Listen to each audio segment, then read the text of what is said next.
अस्सलाम वालेकुम स्टूडेंट्स। जो टॉपिक आज हम डिस्कस कर रहे हैं वो है ग्राफ के बारे में। ग्राफ बेसिकली क्या है? हमारा कलेक्शन है वर्टिसेस के सेट्स का और नोड्स के। वर्टिसेस के सेट्स का जिसे हम कहते हैं कि नोड्स हैं, और एजेस जो के हमारे दो नोड्स को आपस में कनेक्ट कर रहे होंगे। अब हम कह रहे हैं, जहां पे हम लिखते हैं G is equal to V is a set of या इज अ कलेक्शन ऑफ, हम रिप्रेजेंट ऐसे करते हैं इसको, वर्टिसेस का सेट कॉमा एजेस का सेट। ठीक है, तो V जो है वो हमारे सेट ऑफ वर्टिसेस को रिप्रेजेंट कर रहा है और E जो है हमारे सेट ऑफ एजेस को रिप्रेजेंट कर रहा है। इससे प्रीवियस जो हमारे टॉपिक्स है वो हमने ट्रीज के बारे में डिस्कस किए। तो अब ग्राफ और ट्रीज का क्या कनेक्शन है कि अगर आप अपना कोई ग्राफ बनाते हैं और उसमें कोई साइकिल नहीं है, ठीक है, साइकिल क्या है कि जहां से हम शुरू हुए हैं अगर हम वापस उसी नोड पे नहीं आ रहे तो हम कहेंगे ये हमारा ट्री, इस ग्राफ के अंदर कोई साइकिल मौजूद नहीं है। ठीक है, तो हम कहेंगे इस ट्री, ये जो ग्राफ है हमारा, ये हमारा एक ट्री है। ठीक, अच्छा, अब हम आते हैं, हमारे पास कितने तरह के ग्राफ होते हैं? हमारे पास दो तरह के ग्राफ होते हैं। Number one is directed and number two is undirected graph. जब हम बात करते हैं डायरेक्टेड और अनडायरेक्टेड ग्राफ की, तो बेसिकली दोनों में डिफरेंस क्या है कि डायरेक्टेड ग्राफ में हमें डायरेक्शन गिवन होती है कि हम V1 से V2 तक जा सकते हैं। ठीक है, V2 से V3 तक जा सकते हैं, V3 से V1 तक जा सकते हैं। जहां पे एरो हेड है आप उधर मूव कर सकते हैं, वहां पे पाथ मौजूद है। और अगर हम यहाँ से कहें कि V1 से V3 पाथ मौजूद है तो ये गलत होगा, क्योंकि यहाँ से कोई एरो हेड मौजूद नहीं है। ठीक है, लेकिन अनडायरेक्टेड ग्राफ में हमें डायरेक्शन नहीं गिवन होती, हम दोनों साइड पे मूव कर सकते हैं। It is a two way lane. आप V1 से V2 पे भी जा सकते हैं और V2 से V1 पे भी जा सकते हैं। ठीक है, लेकिन ये वन वे है। रिप्रेजेंटेशन पॉइंट ऑफ व्यू से अगर देखा जाए तो हम किस तरह से वर्टिसेस के सेट को रिप्रेजेंट करेंगे अनडायरेक्टेड ग्राफ में? V of G is equal to, जितने आपके पास वर्टिसेस है वो सारे कॉमा से सेपरेट करके आपने इसके अंदर लिख देने हैं। और एजेस को आप कैसे रिप्रेजेंट करेंगे? राउंड ब्रैकेट के अंदर V1 से V2, ठीक है, फिर राउंड ब्रैकेट के अंदर V1 से V3, फिर राउंड ब्रैकेट के अंदर V1 से V2। जब आप राउंड ब्रैकेट लगाएंगे तो पढ़ने वाले को ये समझ आ जाएगी कि ये डायरेक्टेड ग्राफ की बात हो रही है। दैट मीन्स V1 से V2 भी पाथ है, V2 से V1 भी पाथ है। अब हम डायरेक्टेड ग्राफ की रिप्रेजेंटेशन की जब बात करते हैं तो वर्टिसेस तो आप वैसे ही रिप्रेजेंट करेंगे, सेट ऑफ वर्टिसेस वही रहेगा, लेकिन सेट ऑफ एजेस में क्या डिफरेंस होगा कि आप साथ डायरेक्टेड के लिए सिंबल लगाते हैं कि ये डायरेक्टेड ग्राफ है। ठीक है, कि V1 से V2 पे एक एरोहेड मौजूद है, V2 से V3 पे एक एरोहेड मौजूद है, V3 से V1 पे एक एरोहेड मौजूद है। अगर आप यहाँ पे लिख देंगे V2, V1, तो इसका मतलब क्या है कि यहाँ से एक ग्राफ, जब मैं लिखूं अगर यहाँ पे V2,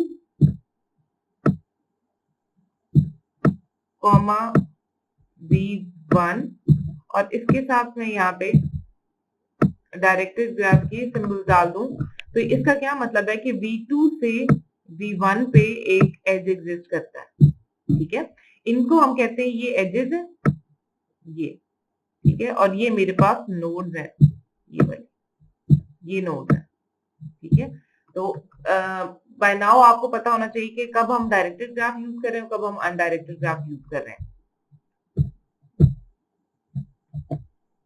अच्छा, जब हम कंप्यूटर मेमोरी में बात करते हैं कि हम अपने डेटा को ग्राफ की फॉर्म में रिप्रेजेंट करते हैं, तो हम ग्राफ की रिप्रेजेंटेशन के लिए मेमोरी में दो डेटा स्ट्रक्चर्स यूज करते हैं। Number one is adjacency matrix and number two is adjacency list.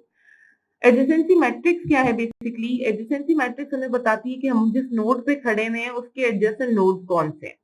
ठीक है, एडजेसेंसी मैट्रिक्स को हम कैसे रिप्रेजेंट करते हैं? वो सारे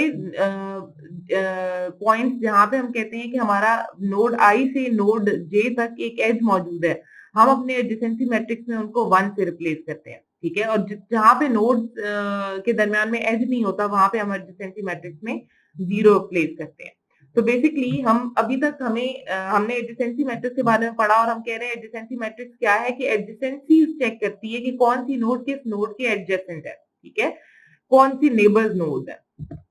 जैसे कि हम एग्जांपल देखते हैं, हमारे पास एक ग्राफ है यहाँ पे कि हमारे पास 0 से 1 पे एक डायरेक्टेड ग्राफ है। ठीक है, 0 से 1 पे एक एज मौजूद है, 0 से 2 पे एक एज मौजूद है, 2 से 1 पे एक एज मौजूद है, 3 से 1 पे एक एज मौजूद है। ठीक, अगर मैं इसको एडजेसेंसी मैट्रिक्स की फॉर्म में रिप्रेजेंट करना चाहूँ तो मैं कैसे रिप्रेजेंट करूंगी इसको? मैंने एक मैट्रिक्स बनाई, ठीक है, जो कि 4 एजेस है, तो मैंने 4 क्रॉस 4 की एक मैट्रिक्स बनाई। ये रोज को रिप्रेजेंट कर रहे हैं और ये कॉलम्स को रिप्रेजेंट कर रहे हैं, ठीक है। जैसे हम यहाँ पे देख रहे हैं कि हमारे पास 2D एरे हमने ली है, ठीक है, नंबर ऑफ रोज और नंबर ऑफ कॉलम्स की। तो हमने यहाँ पे जितने हमारे वर्टिसेस हैं उनको हमने मैट्रिक्स के साइज पे लिख लिया। जहां जहां हमारे पास एज मौजूद होगा वहां हम 1 लिखेंगे, जहां एज मौजूद नहीं होगा वहां हम 0 लिखेंगे, ठीक है। तो यहाँ अगर हम देखें तो 0 से 0 को ही हमें पाथ नहीं मिलता या एज नहीं मिलता, तो हमने यहाँ पे 0 प्लेस किया। 0 से 1 पे हमें पाथ मिलता है तो हमने यहाँ पे 1 प्लेस किया। 0 से 2 पे हमें पाथ मिलता है तो यहाँ पे 1 प्लेस किया। 0 से 3 कोई पाथ मौजूद नहीं है, ठीक है, तो हमने यहाँ पे क्या प्लेस किया, 0। यहाँ पे डायरेक्ट पाथ की बात हो रही है, ठीक है, डायरेक्ट एजेस की बात हो रही है। पाथ हम नहीं कहते, हम कहते हैं डायरेक्ट एजेस की बात हो रही है। यहाँ पे अगर एज मौजूद है तो आपने 1 लिखना है, अगर एज मौजूद नहीं है तो आपने 0 लिखना है। अब 1 से 0 कोई आपको एज नजर आ रहा है, नहीं है, तो हमने यहाँ पे 0 प्लेस किया। 1 से 1 पे कोई एज नजर आ रहा है, मतलब यहाँ पे अगर ये हम कहते हैं अगर ऐसे एग्जिस्ट करता तो हम कहते हैं कि यहाँ पे 1 से 1 भी एक एज मौजूद है। क्योंकि अभी ये एग्जिस्ट नहीं करता तो हम कह रहे हैं यहाँ पे कोई एज मौजूद नहीं है।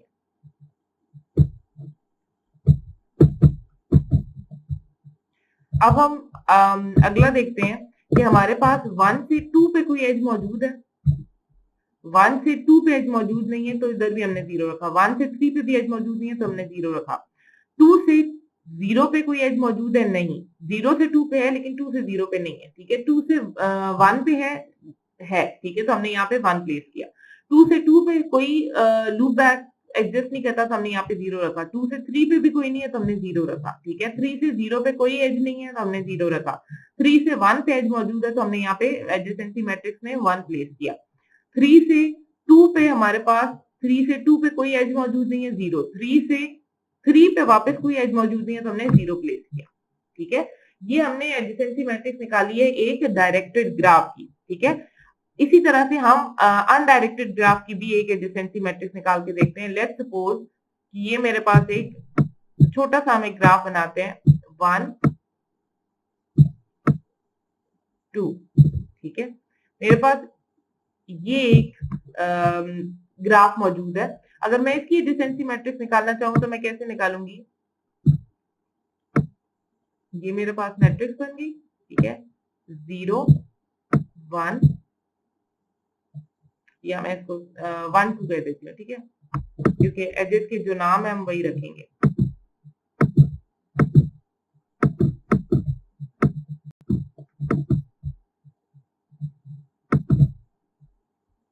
वन 2 1 एंड 2, ठीक हो गया।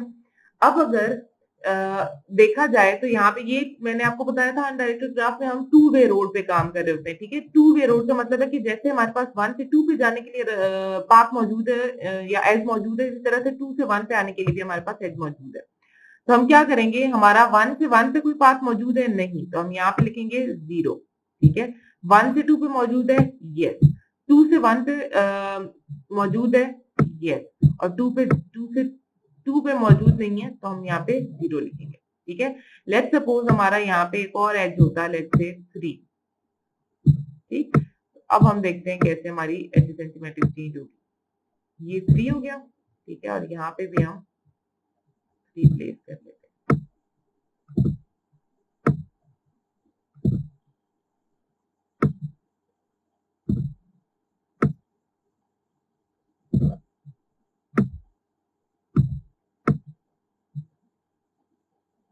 ठीक हो गया। अब 1 से 3 पे पाथ मौजूद है, यस, ठीक है। 2 से 3 पे पाथ मौजूद है, 2 से 3 पे पाथ मौजूद है, ठीक है। 3 से 1 पे पाथ मौजूद है, yes, it is an undirected graph. तो अगर ये लाइन हम 1 से 3 पे आने के लिए यूज कर सकते हैं तो 3 से 1 पे आने के लिए भी यूज कर सकते हैं, ठीक है। 3 से 2 पे भी हमारे पास पाथ मौजूद है, 3 से 3 पे पाथ मौजूद नहीं है, ठीक है। तो ये हमारी एक एडजेसेंसी मैट्रिक्स बन गई है अनडायरेक्टेड ग्राफ की। इसी तरह से हमारे पास है वेटेड ग्राफ। वेटेड ग्राफ क्या होते हैं कि जब हमारे पास इन एजेस की का वेट भी मौजूद हो हमारे पास, ठीक है, कॉस्ट भी मौजूद हो। लेट्स सपोज हम कहते हैं यहाँ से 0 से 1 तक आने के लिए 4 कॉस्ट है, 0 से 2 तक आने के लिए 3 है, 2 से 1 तक के लिए 1 है और 3 से 2 के लिए लेट्स सपोज 6 है। ठीक है, तो अब मैं क्या करूंगी, मैं बजाय इसके कि यहाँ पे 1 प्लेस करूं, मैं यहाँ पे वेट प्लेस करूंगी। 0 से 1 तक यहाँ पे मैं 4 प्लेस करूंगी। ठीक है, इसी तरह से 0 से 2 तक, 0 से 2 तक मैं यहाँ पे 3 प्लेस करूंगी। तो हमारी जो एडजेसेंसी मैट्रिक्स है वो वेटेड ग्राफ के लिए भी इसी तरह से बनेगी। जस्ट डिफरेंस क्या होगा कि आपने यहाँ पे वेट्स को मेंशन करना है इंस्टेड ऑफ सिर्फ 0 और 1। ठीक हो गया, तो ये हमारी है एडजेसेंसी मैट्रिक्स। अब हम देखते हैं हम इसको कोड कैसे करेंगे। अच्छा, हमने क्या किया, हमने यहाँ पे एडजेसेंसी मैट्रिक्स के लिए कोड किया। उसमें हमने सबसे पहले ग्राफ को क्रिएट करना है। ठीक है, तो हमने क्या किया, सबसे पहले एक एडजेसेंसी मैट्रिक्स के लिए बनाने के लिए एक मैट्रिक्स चूंकि लेनी है 2 डायमेंशनल एरे लेनी है, तो हमने यहाँ पे एडजेसेंसी के नाम से, एडीजे के नाम से एक 2 डायमेंशनल एरे ले ली। और हमने जो एरे का साइज रखा वो 20 रोज एंड 20 कॉलम्स रखा फॉर अ पर्टिकुलर रीजन कि हमारे पास इससे ज्यादा मैट्रिक्स हम अपनी एक्सटेंड या इससे बड़ा ग्राफ हम नहीं बना रहे। ठीक है, फिर हमने क्या किया, एडजेसेंसी मैट्रिक्स का एक ऑब्जेक्ट बनाया और हमने 2 वेरिएबल्स रखे हैं, ओरिजिन एंड डेस्टिनेशन। ठीक है, या आप सोर्स एंड डेस्टिनेशन भी कह सकते हैं। ओरिजिन एंड डेस्टिनेशन का मतलब क्या है कि आपका एज ओरिजिनेट कहां से हो रहा है और टर्मिनेट कहां पे होगा। ठीक है, फिर n is to represent number of nodes की कितनी नंबर ऑफ नोड्स है। फिर हमने यहाँ पे सबसे पहले क्या लिया, हमने यहाँ पे एक नेस्टेड लूप लगा के जितने हमने जो एरे ली थी 2 डायमेंशनल एरे, उसको इनिशियलाइज कर लिया और हमने कहा कि अभी इस वक्त हमारे पास जितनी भी है 20 क्रॉस 20 की एरे है, उसमें सारी जो एंट्रीज है वो 0 है फिलहाल। और फिर हमने ओ डॉट क्रिएट ग्राफ के मेथड को कॉल कर दिया। अब जब हम क्रिएट ग्राफ के मेथड पे आएंगे तो क्रिएट ग्राफ में हमने यूजर से पूछा हुआ है कि टोटल नंबर ऑफ नोड कितनी आपने एंटर करनी है। ठीक है, लेट्स सपोज यूजर कहता है कि हमने 3 नोड्स एंटर करनी है, तो अब यहाँ पे 3 आएगा। तो मैक्सिमम एजेस अनडायरेक्टेड ग्राफ के अंदर आपने पहले भी पढ़ा होगा क्लास में कि हमारे पास मैक्सिमम एजेस जब हम अनडायरेक्टेड ग्राफ की बात करते हैं तो n इंटू n माइनस 1 होते हैं। ठीक है, कैसे ये हम देख भी लेते हैं। अगर हम यहाँ पे देखें मैक्सिमम एजेस क्या हो सकते हैं कि आपकी हर नोड दूसरी नोड के साथ कनेक्टेड हो। ठीक है, हम कहते हैं ये 3 से कनेक्टेड है, तो 3 1 से कनेक्टेड है, तो अच्छा बजाय इसके कि हम इसको करें, हम कुछ छोटी एग्जांपल लेते हैं ताकि जल्दी काम हो जाए हमारा। हम कहते हैं हमारे पास 3 नोड्स की एक हम यहाँ पे हम लेते हैं 0 1 1 2 3। ठीक है, अब मैं यहाँ से अगर डायरेक्टेड ग्राफ की बात करूं तो मैक्सिमम क्या हो सकता है कि 1 2 को पॉइंट कर रहा है तो 2 वापस 1 को भी पॉइंट करे, 1 3 को पॉइंट कर रहा है तो 3 वापस 1 को भी पॉइंट करे, 1 3 2 को पॉइंट कर रहा है अगर तो वापस 2 3 को भी पॉइंट करे। ठीक है, तो हमारे पास टोटल जो नंबर ऑफ एजेस हैं वो कितने बने, 1 2 3 4 5 6। ठीक है, और हमारे पास अगर फॉर्मूला हम लगाए मैक्सिमम एजेस का तो वो क्या है, n into n minus 1, n into n minus 1। ठीक, यहाँ पे n is basically number of node, तो n क्या है 3 इंटू 2, तो हमारे पास कितने बनेंगे, टोटल एजेस कितने बनने चाहिए 6।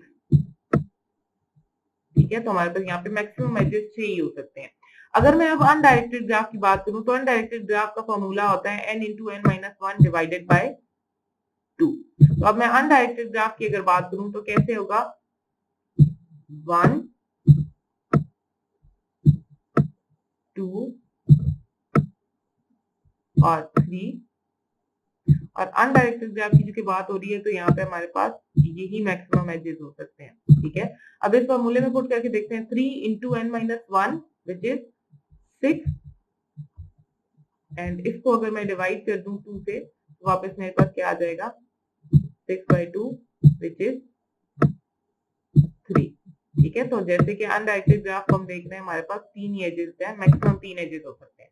तो ये हमारे पास दो फॉर्मूलाज हैं मैक्सिमम एजेस को कैलकुलेट करने के लिए, डायरेक्टेड और अनडायरेक्टेड ग्राफ के लिए। अच्छा, अब हम वापस आते हैं कि हमारे पास यहाँ पे हमने लिखा कि n into n number -1 number of edges maximum हो सकते हैं, ठीक है। तो अब हम यूजर से पूछ रहे हैं कि नोड्स उसने एंटर करने के लिए उसको 3 नोड्स चाहिए। अब हम उससे पूछ रहे हैं कि एजेस एंटर करो कि इन तीनों नोड्स के दरमियान में क्या आपने एजेस बनाने हैं, ठीक है। तो हम उससे ओरिजिन भी मांग रहे हैं कि आप कहाँ से अपना जो एज है वो ओरिजिनेट करना चाह रहे हो, किस नोड पे जाके टर्मिनेट करना चाह रहे हैं। अब यहाँ पे हमने कुछ कंडीशन लगाई हुई है कि अगर हमारा ओरिजिन 0 हुआ और डेस्टिनेशन 0 हुआ, क्योंकि यहाँ पे हमने लिखा हुआ है कि अगर आपने क्विट करना है जिसकी एंट्रीज को तो आप 0 प्रेस करेंगे। तो अगर यूजर 0 एंटर कर देता है डेस्टिनेशन और ओरिजिन में, तो आपने क्या समझना है कि ये अब एजेस को खत्म करना शुरू करना चाह रहा है, तो आपने अपने जो कोड है यहाँ से ब्रेक कर जाना है।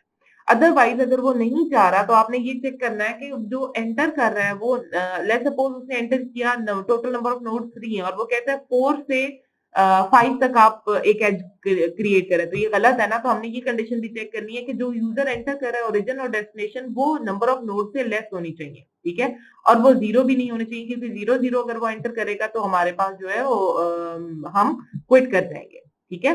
तो ये हमने, और अगर इसके अलावा कुछ है, यूजर ने इसके अलावा कुछ एंटर किया, तो आपने क्या करना है, जो एडजेसेंसी मैट्रिक्स है उसमें ओरिजिन, ठीक है, ओरिजिन जो यूजर ने एंटर किया उसे आपने रो रखना है और जो यूजर ने डेस्टिनेशन एंटर किया उसे आपने कॉलम रखना है और वहां पे जाके आपने 1 प्लेस कर देना है। अगर हम पहले देखें तो हमने उस एडजेसेंसी मैट्रिक्स में सारी 0 एंट्रीज की हुई है, ठीक है। तो अब जब हम 1 प्लेस करेंगे तो इसका मतलब क्या है कि वहां पे एक पाथ एक एज मौजूद है, ठीक। अच्छा, अब उसके बाद अगर हमारे पास 4 काम हो सकते हैं, या तो हम कोई नोड ऐड करना चाह रहे होते हैं, या फिर हम कोई नोड डिलीट करना चाह रहे होते हैं, या कोई एज हम ऐड करना चाह रहे होते हैं, या कोई एज हम डिलीट करना चाह रहे होते हैं। अगर मुझे कोई नोड ऐड करनी है, ठीक है, लेट्स सपोज यही मेरी एक मैट्रिक्स है, ठीक है। तो अब मैं यहाँ पे चाह रही हूँ कि मैं एक नोड ऐड करूं, यहाँ पे मैं 4 ऐड करती हूँ, ठीक है।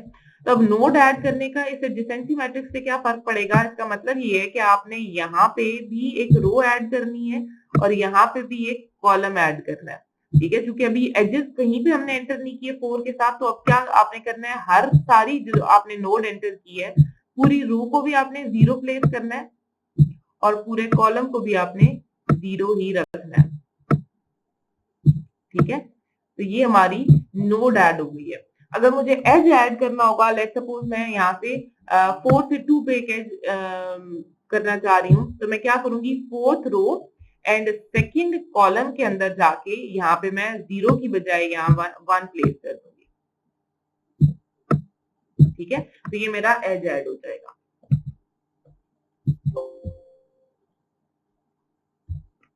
अच्छा, अब हम आ रहे हैं इंसर्ट नोड पे, ठीक है। तो सबसे पहले हमने क्या किया, हमने यहाँ पे लिखा कि अगर नोड ऐड हो रही है तो n में प्लस प्लस कर दें, ठीक है। उसके बाद हमने 1 से लेकर i इज इक्वल टू 1 और i less than equal to n होना चाहिए। उसके बाद हमने क्या किया, एडजेसेंसी मैट्रिक्स में i रो और n कॉलम पे जाके, ठीक है।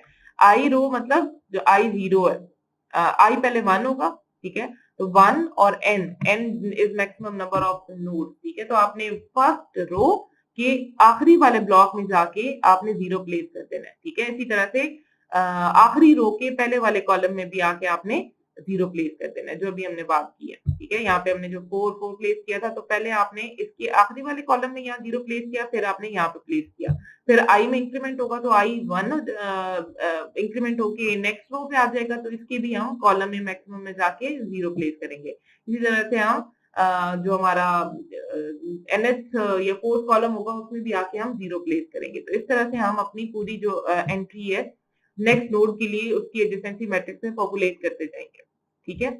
अब नेक्स्ट जो हमारा जो मेथड है वो है कि आपने अगर किसी नोड को डिलीट करना हो, ठीक है। तो अब सबसे पहले हम क्या चेक करें कि जो नोड आप डिलीट करना चाह रहे हैं वो आपके या डिलीशन के लिए हमारे पास नोड होनी चाहिए। अगर जो नोड आप डिलीट कर रहे हैं, आप कहते हैं 0 डिलीट करें, ठीक है, आप कहते हैं यहाँ पे कि 5th नोड को डिलीट करें और हमारा ग्राफ ही एग्जिस्ट नहीं करता, तो इसका मतलब है आपने वो एंट्री नहीं डिलीट करनी। तो आज के लिए मैसेज आपको डिस्प्ले करना चाहिए, अगर हमारा n 0 की इक्वल है तो हम कहेंगे ग्राफ हमारा एम्प्टी और यहीं से रिटर्न कर देंगे। लेट्स सपोज हमारे ग्राफ में 1 2 3 नोड्स मौजूद हैं और हम कह रहे हैं फोर्थ नोड को डिलीट कर दो, तो ये भी गलत है। तो 4 इज ग्रेटर देन 3, तो हम यहाँ पे डिस्प्ले करेंगे कि जो नोड आप डिलीट करना चाह रहे हैं वो प्रेजेंट ही नहीं है। अदरवाइज आपने क्या करना है, अगर जो नोड आप डिलीट करना चाह रहे हैं वो मौजूद है तो आप कैसे डिलीट करेंगे, आपने सिंपली यहाँ पे लेते मैं 3 को डिलीट करना चाह रही हूँ, ठीक है। तो आपने क्या करना है, आपने थर्ड रो और थर्ड कॉलम को जाके 0 प्लेस कर देना है, ठीक है। तो आपने क्या करना है, बेसिकली इस साइड पे जब हमने आपको अगर याद हो तो हमने एंट्री जब की थी तो हमने कहा था हमारे पास 20 क्रॉस 20 की एक मैट्रिक्स है, ठीक है। तो 20 क्रॉस 20 की मैट्रिक्स का क्या मतलब है कि यहाँ पे चाहे हमने नोड मौजूद, हमने एजेस नहीं क्रिएट किए, लेकिन यहाँ पे 0 0 एंट्रीज मौजूद है, ठीक है, up to 20 rows and 20 column. तो जब मैं डिलीट करना चाहूंगी तो मैंने डिलीट, और यहाँ पे भी 20 रोज के लिए भी, ठीक है। तो जब मैं डिलीट करना चाहूंगी तो मैंने क्या करना है, मैंने इसको 1 रो अप मूव कर देना है, ठीक है। जब 1 रो अप मूव करूंगी तो ये सारी एंट्रीज 0 हो जाएंगी, और इसको मैंने 1 कॉलम बैक मूव कर देना है तो ये पूरी एंट्रीज डिलीट हो जाएंगी। तो मेरे पास जो बाकी मैट्रिक्स बचेगी वो ये बचेगी, ये वाली, ठीक है। तो ये मेरे पास मेरी जो नोड कोई नोड है वो मैंने डिलीट करनी है तो वो डिलीट हो जाएगी। अच्छा, अब यहाँ पे इसने क्या किया हुआ है, यहाँ पे इसने यही किया हुआ है कि आई को आपने यू पे जिस नोड को आपने डिलीट करना है वहां पे रखना है और जे को 1 पे रखना है, ठीक है। तो जे ऑफ आई को आपने रिप्लेस कर देना है किससे, जे ऑफ आई प्लस 1 से, ठीक है। तो आई प्लस 1 का मतलब है जो आपका कॉलम लेफ्ट है वो एक इधर मूव कर जाएगा, और इधर इसका मतलब है कि आपने रो को एक अप शिफ्ट देना है, ठीक है। और उसके बाद आपने एन में डिक्रीमेंट भी करना है, क्योंकि एक नोड आपने डिलीट कर दिया तो उसके बाद एन के अंदर डिक्रीमेंट हो जाएगा। इसी तरह से जब हमने ऑलरेडी डिस्कस किया था कि अगर एज आप एंटर करना चाह रहे हैं, इंसर्ट करना चाह रहे हैं, तो आपको बताना पड़ेगा कि किस नोड से किस नोड तक आप एज एंटर करना चाह रहे हैं। अगर u ग्रेटर है n से, इसका मतलब है आपका जो सोर्स नोड है वो एग्जिस्ट नहीं करता, ठीक है। अगर v ग्रेटर है n से तो इसका मतलब है आपका डेस्टिनेशन नोड एग्जिस्ट नहीं करता। अदरवाइज आपने क्या करना है, सिंपली एडजेसेंसी मैट्रिक्स में जाके 1 प्लेस कर देना है 0 एंट्री के अगेंस्ट, ठीक है। जहां 0 एंटर हुआ होगा आपने वहां पे 1 प्लेस कर देना है। अगर आपको एज को डिलीट करना हुआ तो आप क्या करेंगे, सिंपल चेक करेंगे कि आपका जो u है वो ग्रेटर n से तो नहीं है, v भी ग्रेटर नहीं होना चाहिए, और एडजेसेंसी मैट्रिक्स में ऑलरेडी वहां पे 0 नहीं होना चाहिए, ठीक है। अगर ऐसा है, अगर ऑलरेडी 0 है तो इसका मतलब है वहां पे ऑलरेडी नोड जो एज है वो है ही नहीं, तो आप उसे डिलीट क्या करेंगे। अदरवाइज अगर है मौजूद है तो आपने क्या करना है, सिर्फ एडजेसेंसी मैट्रिक्स में जाके वहां पे 0 प्लेस करना है, ठीक है। और डिस्प्ले करने के लिए सिंपली हम फिलहाल सिंपल डिस्प्ले कर रहे हैं। आपने एक लूप लगाया और जितने भी एडजेसेंसी मैट्रिक्स है उसको डिस्प्ले करवाया। मैं आपको रन करके इसको एक दफा दिखाती हूँ कोड को कि किस तरह से हमारा काम हो रहा है, ठीक है। सबसे पहले वो मेरे से पूछ रहा है कितनी नंबर ऑफ नोड्स आपको एंटर करनी है, मैं कहती हूँ 3 नोड्स एंटर करनी है, ठीक है। अब वो मुझसे पूछ रहे हैं कि कहाँ से कहाँ पे आपको एज बनाना है, तो मैं कहती हूँ 1 से 2 पे एक एज हो, ठीक है, 1 से 3 पे एक एज हो, और 3 से 2 पे एक एज हो, ठीक है। और अब चूंकि मैं यही 3 एज एंटर करना चाह रही हूँ, उसके बाद मैं 0 0 प्लेस करती हूँ, क्विट कर जाती हूँ, ठीक। अब मैं अपनी एडजेसेंसी मैट्रिक्स को डिस्प्ले करना चाहती हूँ, तो कैसे मैं डिस्प्ले करूंगी, पहले मैं आपको जरा यहाँ पे ड्रॉ करके बता दूंगी। जो मैंने 1 से 2, 1 से 3 और 3 से 2 3 नोड्स बनाई हैं, इनका मैं यहाँ पे इनको ड्रॉ करके भी बताती हूँ आपको कि हम एडजेसेंसी मैट्रिक्स देखेंगे कि हमारा प्रोग्राम सही कैलकुलेट कर भी रहा है कि नहीं, ठीक है। मैंने 3 नोड्स बनाई, 0 1 2 एंड 3, ठीक है। एक मैंने एज जनरेट किया 1 से 2, ठीक है, और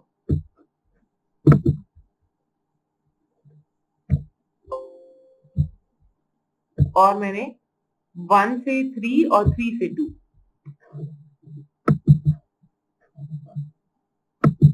1 से 3 और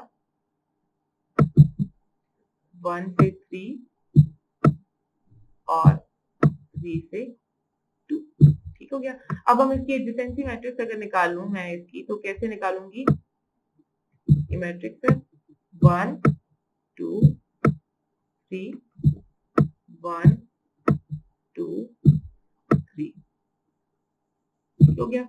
1 से 1 कोई पाथ मौजूद नहीं है, 0। 1 से 2 पे एज मौजूद है, ये 1 से 3 एज मौजूद है, ये 1 से 2 से 1 कोई एज मौजूद नहीं है, 0। 2 से 2 कोई एज मौजूद नहीं है, 0। 2 से 3 कोई एज मौजूद नहीं है, 0। 3 से 1 पे कोई एज मौजूद नहीं है, 0।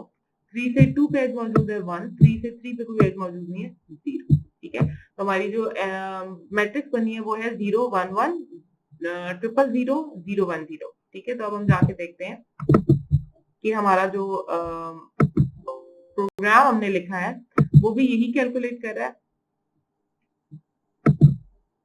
अच्छा, मैं अब एडजेसेंसी मैट्रिक्स को डिस्प्ले करने के लिए करती हूँ वाइट। ठीक, तब देखें 0 1 1 0 0 0 0 1 0, यही हमारी एडजेसेंसी मैट्रिक्स जब हमने मैनुअली कैलकुलेट किया तब भी यही बनी है। ठीक है, तो ये हमारी एडजेसेंसी मैट्रिक्स।